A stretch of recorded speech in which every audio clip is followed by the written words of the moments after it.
Hey everyone, welcome to the Vetsperts Golf CJ Cup in South Carolina preview. Ryan Noonan joined as always. What's that? Raise up. Joined as always by my buddy Andy Mauder. Andy, how we doing, my friends? Good.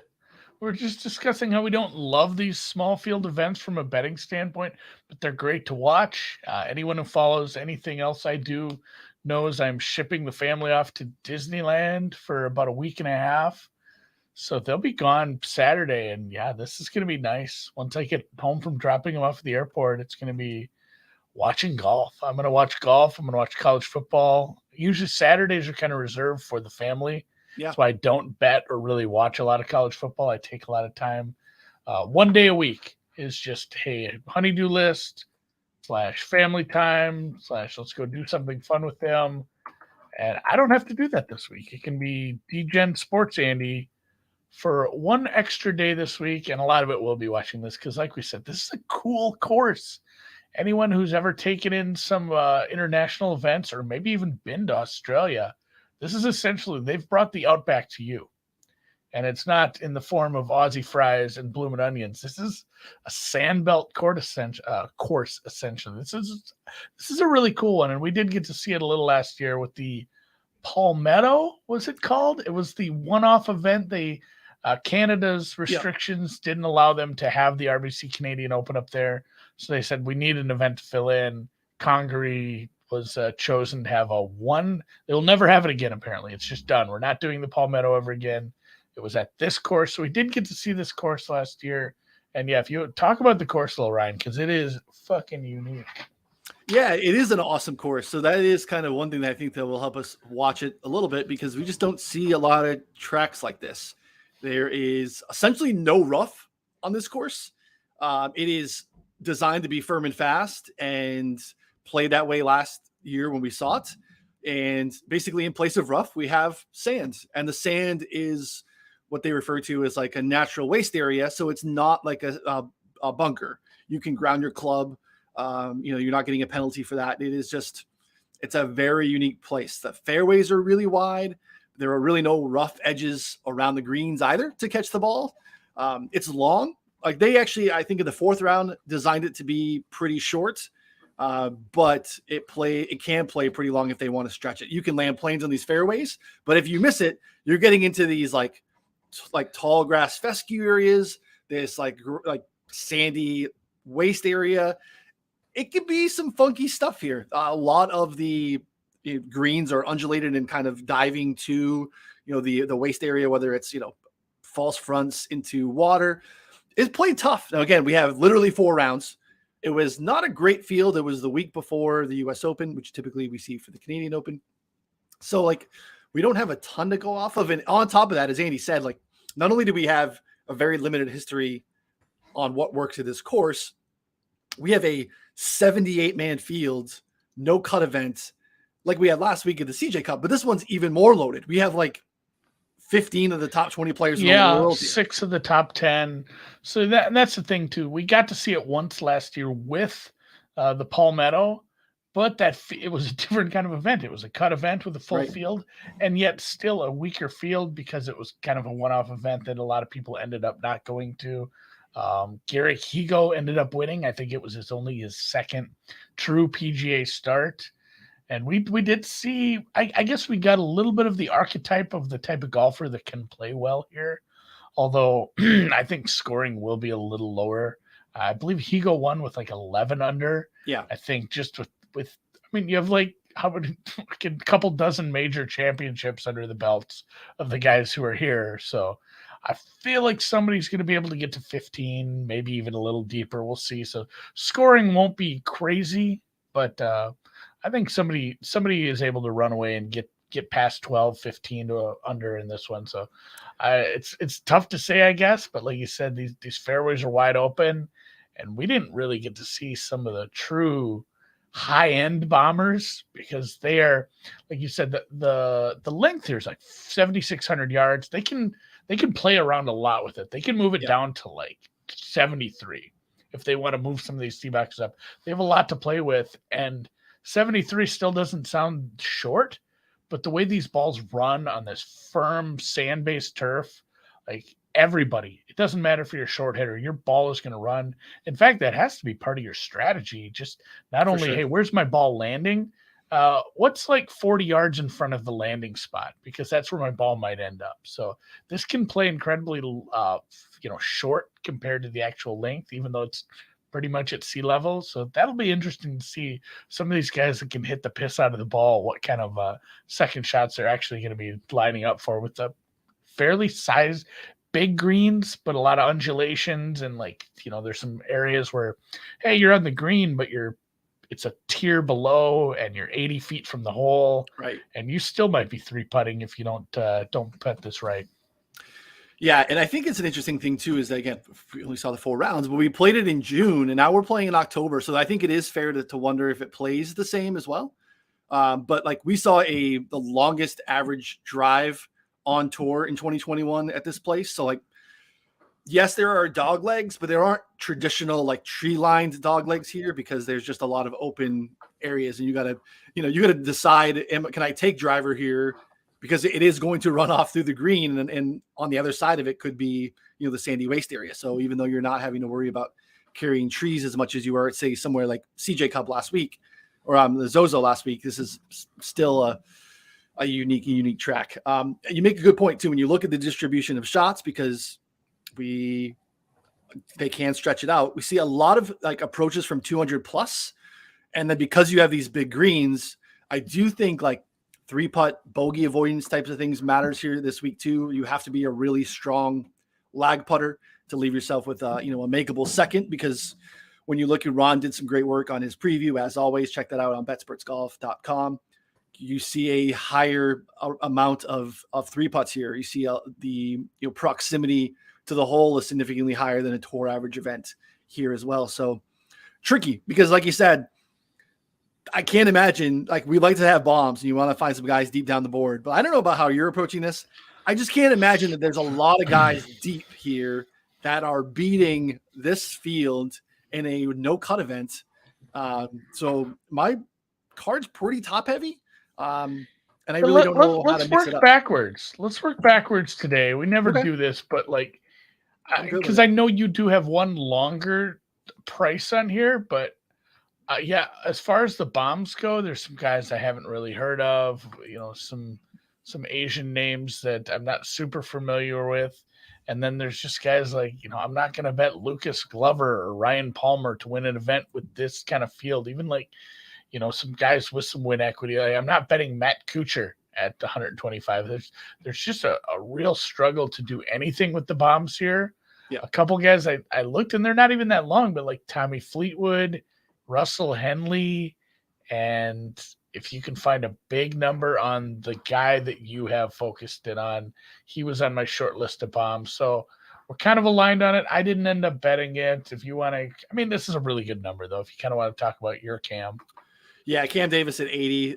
Still out there. There's an 80 at BetMGM still. It's moved to 60 and 70 in most spots. Pinnacle, if you happen to have Pinnacle, is 83 and change for those out there that dabble over there.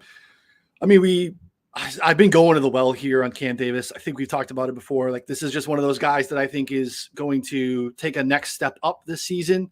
He played really well in South Carolina before. I think he came in second to Jordan Spieth at Harbor Town this past year. A very different type of course. Harbor Town is a shorter track, which, again, like, I don't know, Cam Davis has the length. He could be, Mayo and I were talking about this, like, he has maybe a little bit of Gary Woodland in him, where, like, yeah, Woodland has the length to compete anywhere, but he typically profiles and does his best on these like shorter courses.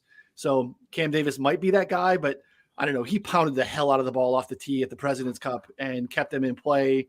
Really good from long approaches. Like I talked about, I think that's going to matter here quite a bit.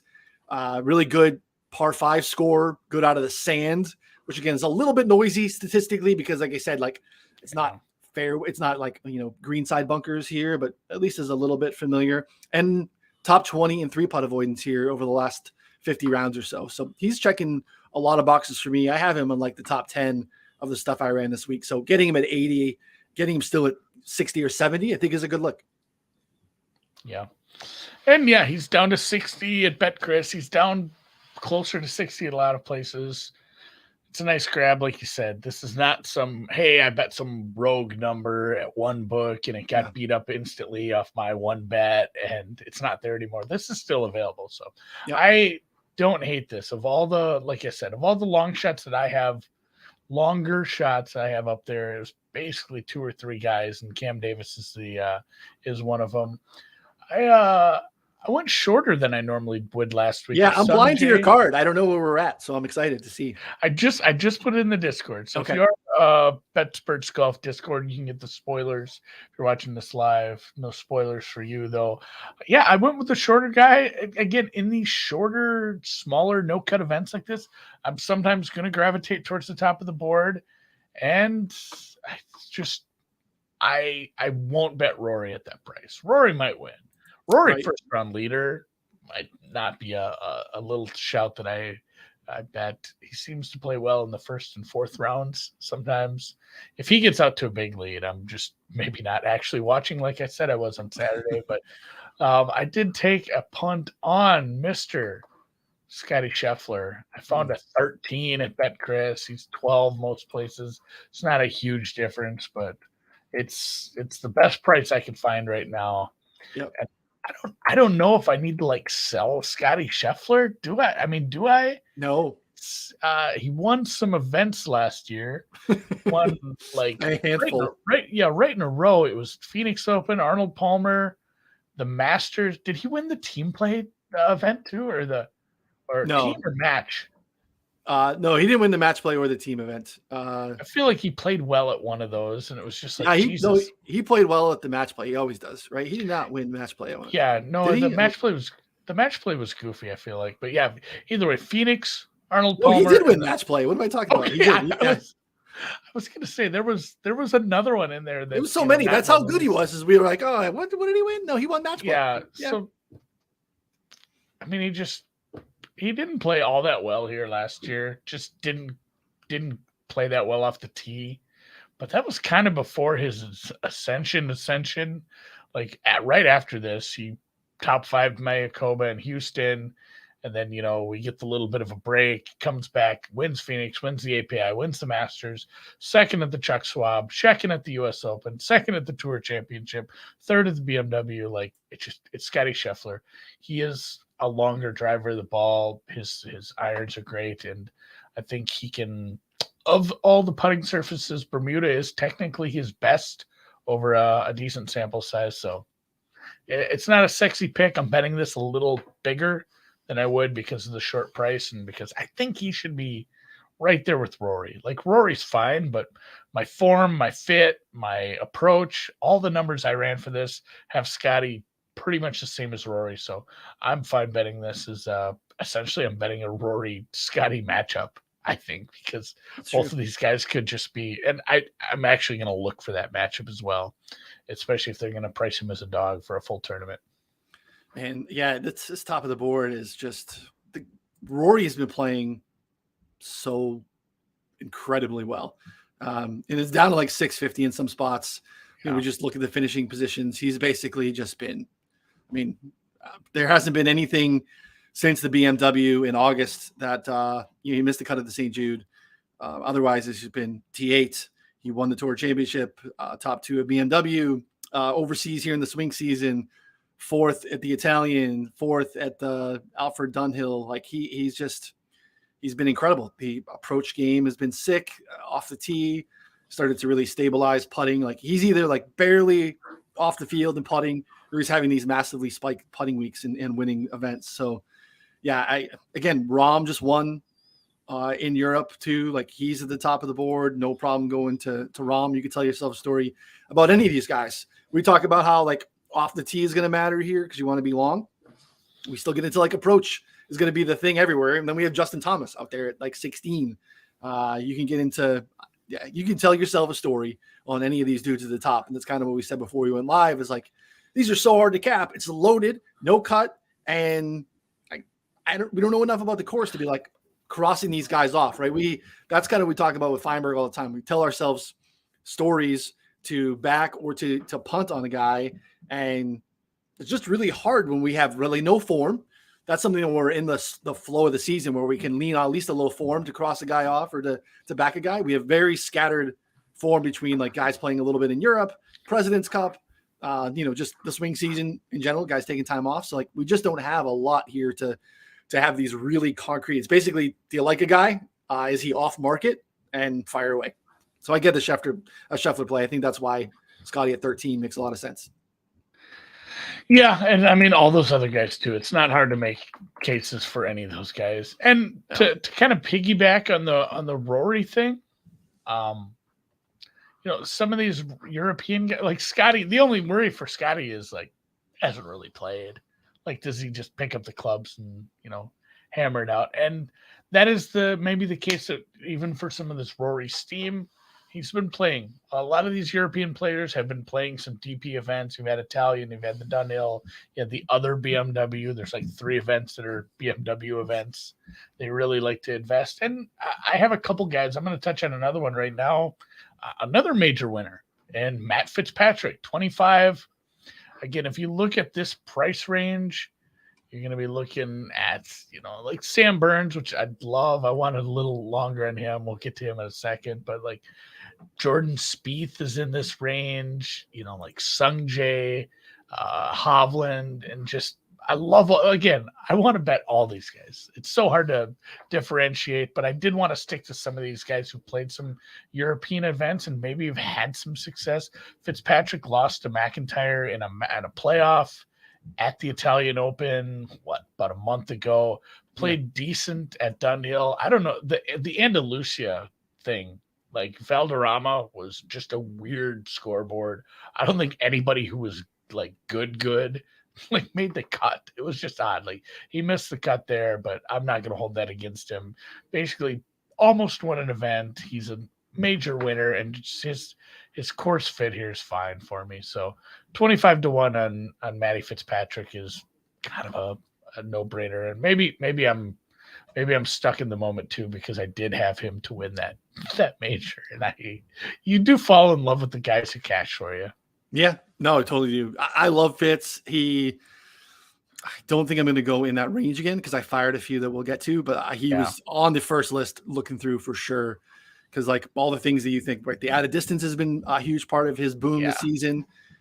We know the approach game can be good, and he's been a guy that we talked about in the past. Like I typically wouldn't back Fitz, similar to how I don't typically back Spieth, who I also think is a fantastic play here, because like if we're going to get into this spot where these guys are in this sandbelt stuff, and you need a little bit of the magic beans, like Fitz and Jordan are like those kind of guys historically, where it's like really hard to, I think, quantify, but like the way they can scramble and get themselves out of stuff, the ability to putt, great lag putters. So yeah, I think Fitz is a great look at 25. Yeah, he's 18s out there, so 25 is a great number. SG Spieth, like I worry that Jordan pulls some shit like that. But yeah, some of the things I did look at was 3-putt avoidance, just putting in general, like strokes gained putting on long putts, 25 plus.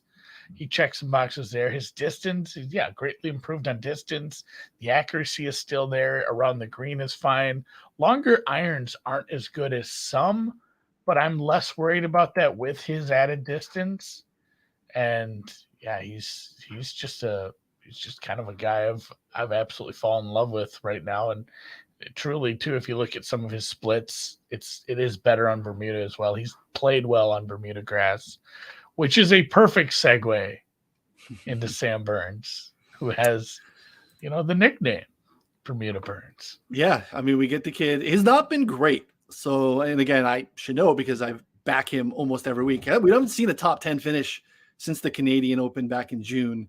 But I feel like long-term form, he's a guy that can proven he can win against the best fields, beat Scottie in a playoff early this season, earned his way to the President's Cup. And again, we get him back home, Southeast, Bermuda grass, where he's basically, as an amateur, thrived. I think 3 out of his 4 career PGA Tour wins have been on Bermuda. The one that wasn't was Bermuda fairways. So even though it wasn't, it was bent grass greens, still a little bit of, the Bermuda narrative. So yeah, I mean, off the tee, he can go long. He is one of the best 3-putt avoiders on tour. And I want to give that some weight here as well. So yeah, Sammy Burns, I would have loved to find a 30, but 28 is pretty close. And he was just a guy when I was looking Sunday night, waiting for numbers to pop, like, man, there's no way I'm not betting Burns. So hopefully I get over 25. Maybe there's a 30, but yeah, he was kind of just an auto play as soon as I saw the prices drop. So yeah, I'll continue to, like you said, this is a week 2 with just guys, back guys that have won for me that kind of fit a couple of those, key spots. And that's kind of what you have to do here is I think tell yourself, here's the archetype that I think is going to win here. And I'm leaning a little bit on obviously above average approach, guys that are plus in distance, and guys that can putt consistently, avoiding 3 putts, because I think that's going to matter a lot. So Sammy Burns on Bermuda. Yeah, and I forgot to mention there isn't a ton of overlap between guys who played the, again, different time of year, setup was slightly different, and it was a lot of golfers were a lot different a year ago. But I did want to mention that Fitzpatrick was only 3 off the lead last year when he did play the Palmetto. He finished at 8 under, which was good for a T10. So he has played the course before, and if you go look through who played last year, there's just not a ton of overlap. A lot of the guys are live or just not playing this week, or ended up, they were in Japan last week. There's not a lot of overlap from Japan to this one as well. So yeah, a lot of the big guys were the Brooks and DJ were like the big names that played the Palmetto, and yeah, we know what they're doing.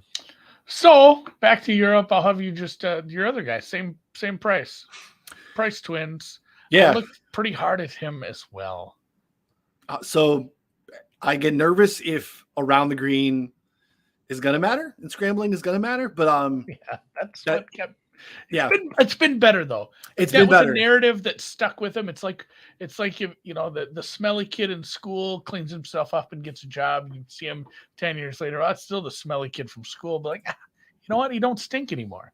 And Hovland's been better.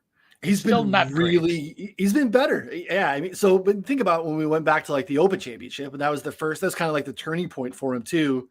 He missed the Scottish, and ever since then he played really well at the Open Championship, which we knew was like, okay, you have to scramble there a little bit because it's such a unique little course. And that was really where he turned it around. He's played 7 events since missing the cut of the Scottish. 5 of those are top 20. 3 are top 5, including last week at the Zozo. So if he's ball striking the hell out of it, that's kind of the thing with Viktor is like the scrambling doesn't matter as much when he's just kind of dialed in tee to green. So I thought anything above 25 was going to be a play for me. And 28 again, I'm not really worried about the guys that are coming over from, Japan. Like these guys are flying private jets.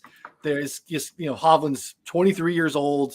I'm not worried about jet lag with this guy. So yeah, obviously I get why you could tell yourself a story of scrambling and around the green is going to matter here. And that's kind of an easy way to cross Viktor off. But I do think I want to give him credit for improvements and like how he played in Japan. Yeah, for sure. And I mean, similarly, that was, Ethan says, wait, Pit Stain Mike? Every school had like one stinky kid. It sucks. Like feel for the guy. Poor Pit Stain Mike. Yeah, same kind of vein. As a guy who played the Zozo, Kim Young, same kind of area. Yep. This is one of those. This might be my guy that I just start betting every week until he fucking wins. Because I feel like between here and the Masters, he's getting one of them. Like he's just going to find one of those events. Those aren't. There's not a ton of premier events between here and the Masters. There's a couple decent ones, but I just think he finally pops 5 top 5s in like 6 weeks, man. Or that's probably hyperbole, but I mean I have to go back and look between. So the Rocket Mortgage was on 731 and the RBC was on 417. So just a shade, like 2.5 months. He had 5 top 5s, actually 5 top 3s. 3 of them were runner-ups. And he had another runner-up at the Genesis. He had a runner-up last swing season at Sanderson. this guy is going to win an event. And I just like the overall fit for the course as well here. He was a little lower in some spots on things, but just he's a guy who gains a lot off the tee. His ball striking has been great. Looking at the actual course fit stuff I used, he's probably the best out of all the guys I really took seriously for, hey, you have the rounded enough game for me to shortlist you. And then I started to look at like longer iron proximity. He's been elite with that. He's been really good off the tee, driving distance above average, not a bomber, but he hits it far enough and is accurate. His around the green is fine. Like, he just didn't have a glaring weakness for this price range. And like I said, I'm kind of married to the guy until he finally does win. So 30-1 or better, I would take a good hard look at the original Cam, not Cam Davis. Cam Davis is our long shot. Cam Young is actually going to win this one. So it feels like we really bunched from like 25 to 35, didn't we here? Yeah, but that's the thing, right? Like, I mean, there's 78 dudes, and like, look at all these guys that are here. Who, like, one of them, there's no cut. Like, one of them is going to piece together, 3 really good rounds, or like 3 solid rounds and 1 really good round, and get in the mix. It's really hard to think of I wanted to go to Trey Mullinex, and I'm like, oh, Mullinex, bomber, Southeast. Like, I can get on Mullinex. And like, there's no way Trey Mullinex is winning this tournament, right? Like, I'm not even burning that money to be like, oh no, that's my guy. I like him here. Like, I like Sepp again. I think Sepp's number's too long. There's a handful of guys down here that I'm like, oh, okay, they're interesting, but I don't even get the credit of hoping that they make the cut. It's just as, I think this is the range I looked at Sepp and Wise a little too. It's like, well, these numbers suck for this. That's why I couldn't do Wise. Yeah, I couldn't do Wise. Like, is Wise going to get back in the winner's circle at 45 in a no-cut loaded field? Like, it's probably not the Wise play for me. And I have to be able to turn the page for me and, be responsible with my Wise backings. But like, yeah, I mean, if you were to give me 60s, I could have got there. But 45s, 40 on Yeah, MGM. I know. He kind of popped in some numbers, and I looked, and I was expecting a 66, and it's like 40. Get the fuck out of here with that. No, we're not doing that. Couldn't do it. If we're going to bet somebody at 40 or lower, he needs to be somebody who's won event, maybe won a few events, maybe even won an event this year already. I know when I say year, it's weird, but technically the season started right after the championship. So we're very early in the season, and you're fine backing guy. And I hate these narratives like, oh man, the guy can't just win every week or win every couple of weeks. Go back and look what Tiger did. Like, sometimes people just play, and granted, no one will probably ever do stuff like that again where he was priced just ridiculously. But I mean, we saw this last year all the time with Burns and Max, and especially Scottie, like winning. Harris English won multiple events. I think like there was like 6 guys that won multiple events. Just because you've won a tournament shouldn't, like, it feels like it's a detractor to bet him again. Oh, I can't win again. That's impossible. Like, it feels so dumb, that narrative. Cal and I talked about this too, like form. Oh yeah, we want form, but we want you to come in second the week before, not to win. Because if you won the week before, well, you already got yours. You're now like, we just know that you're not motivated anymore, and it makes no sense. Yeah, now you hate golf. Now you're done. Like, I don't want to golf good anymore. You've been waiting for that one, you got it. So like, now you just got to go and get back into 30th position. But yeah, that was so easy to tell yourself to not back Scottie at the Masters, because like, he's won 3 times in the last 6 weeks. He can't win again. And then he goes out and like just dominates from the jump. So like, skull fucks Augusta. I mean, yeah, just dominant performance.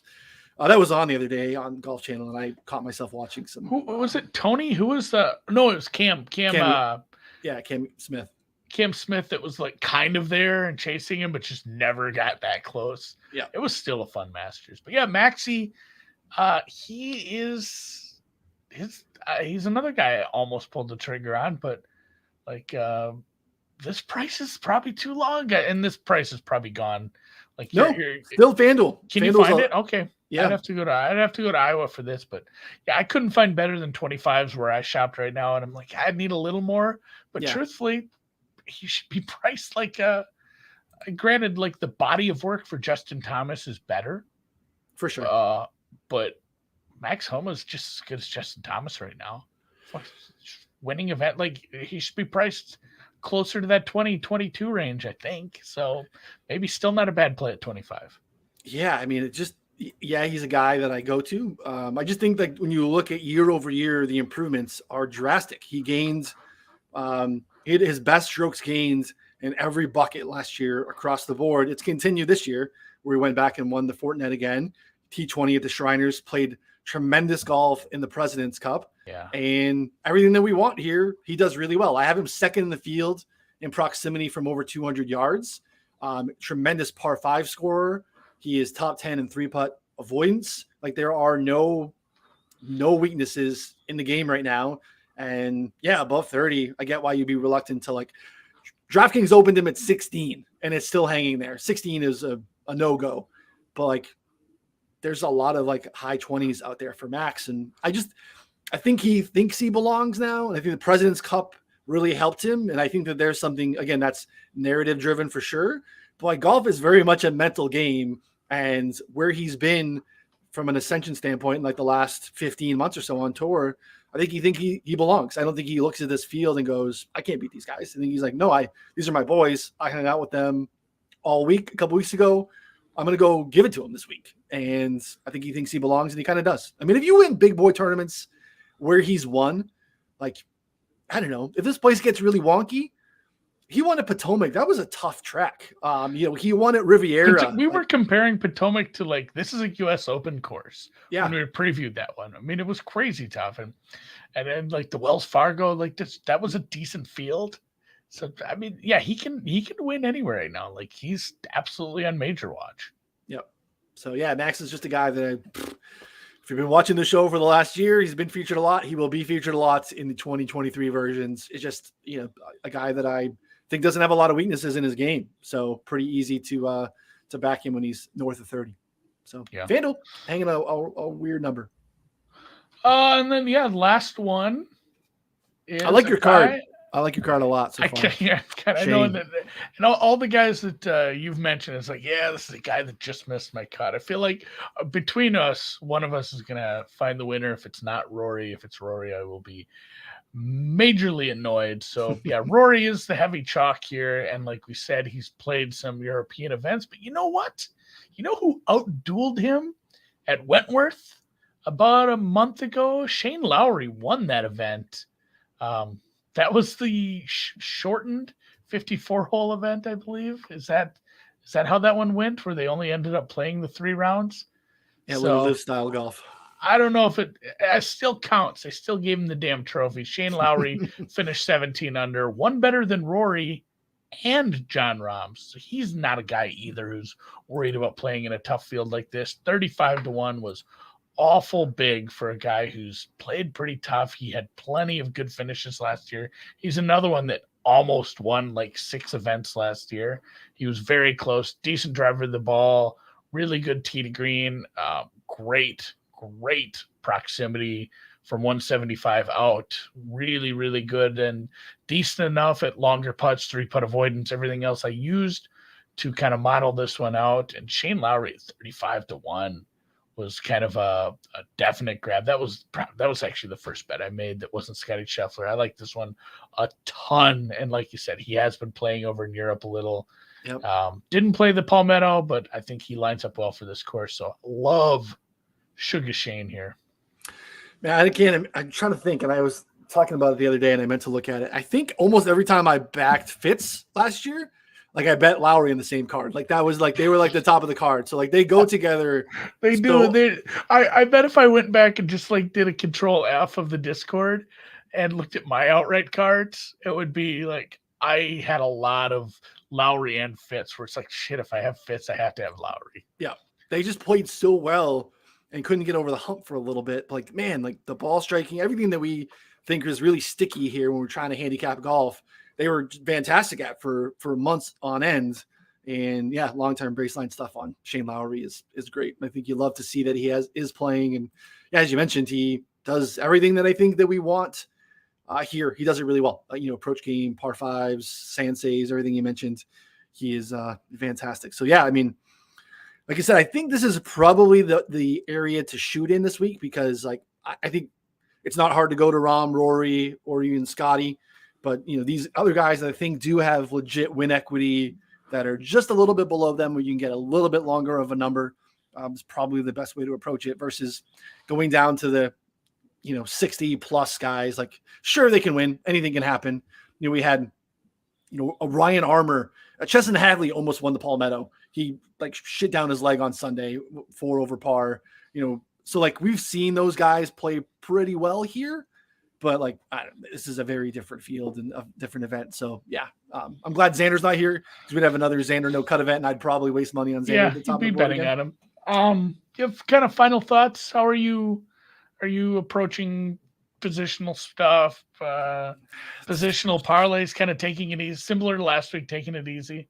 Yeah, I'm just staying with the outrights. No cut event, like you're paying, minus 800 for some of these guys to T40. It's like, what are we doing here? So yeah, probably outrights only. I'll just continue to bleed quarter units until we get back into like just a trickle, just a light bleed until we get back to normal events. Yeah, I'll still have matchups were tough last week. I had a couple that I liked that lost by like 14 strokes. Oh. Like just I took us, and they were plus money, but like I had a matchup against Ricky Fowler. Like, how do you think that did? Basically, anybody you bet didn't win that matchup, and my guy, God bless him, I'm trying to think who it was, but he played pretty poorly, and then Fowler ended up shooting, one of the best 3-4 rounds of, I don't know, the last 2 or 3 years. Like he has changed his it was JJ Spawn, God bless his heart. He changed I think swing coaches, clubs, a few other things. So maybe Fowler, I got to keep an eye on that. That's something, once you have something that loses really, really badly, maybe it's worth it. And that's what I did. I dug in a little on Ricky, like, what the fuck happened with this guy? Why is he playing well? He hasn't played well in years. Like, he's skating by an exemption from like 2019. Right. What are we doing? So dig in when you get the shit kicked out of you on a bet that you liked. Dig in a little. I guess that's some advice for you. So I probably will avoid betting against Ricky if some of these changes he's made to his equipment and coaching start to stick. But I'll be definitely looking at some matchups here this afternoon into tomorrow. That'll be over at betspurtsgolf.com. Get into the Discord, $1 a month for the swing season.